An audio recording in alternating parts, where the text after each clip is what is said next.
તો breaking news મળી રહ્યા છે। સપ્તાહના પ્રથમ દિવસે શેર બજારમાં કડાકો થયો છે।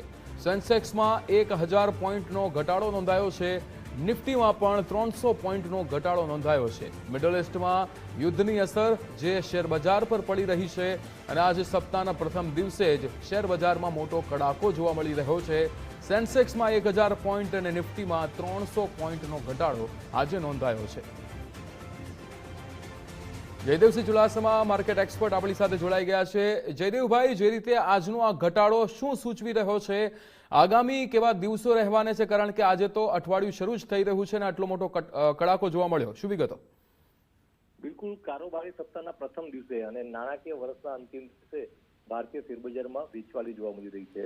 આમ તો જોવા જઈએ તો ખાડી દેશો ખાતે જે યુદ્ધની પરિસ્થિતિ થઈ ત્યાર પછી સમગ્ર માર્ચ મહિના દરમિયાન ભારતીય શેરબજારોનું મોમેન્ટમ છે તે સેલ ઓન રાઇઝનું બની ચૂક્યું છે અને ખાસ કરીને ક્રૂડના ભાવ આસમાને પહોંચી ગયા એ ભારત જેવા અર્થતંત્ર માટે ટૂંકા ગાળે નકારાત્મક બાબત ગણી શકાય અને તેના કારણે ભારતની કરન્સી અને ભારતની ચાલુ ખાતાની જે ખાત છે તે ડિસ્ટર્બ થઈ શકે તેમ છે। તો આ વાતને લઈ ઘણા સમયથી ભારતીય શેરબજારનું મોમેન્ટમ સેલ ઓન રાઇઝનું બની ચૂક્યું છે। આજના કારોબારની વાત કરવા જઈએ તો સેન્સેક્સ, નિફ્ટી અને બેંક નિફ્ટી ઘટાડા સાથે ટ્રેડ કરી રહ્યા છે અને ખાડી દેશો ખાતેની જે પરિસ્થિતિ છે તે હજી પણ લાંબા ગાળા સુધી જળવી રહે તેવા સંકેતો નિર્માણ થયા છે। તો તેને લઈ અને રોકાણકારો ચિંતિત છે।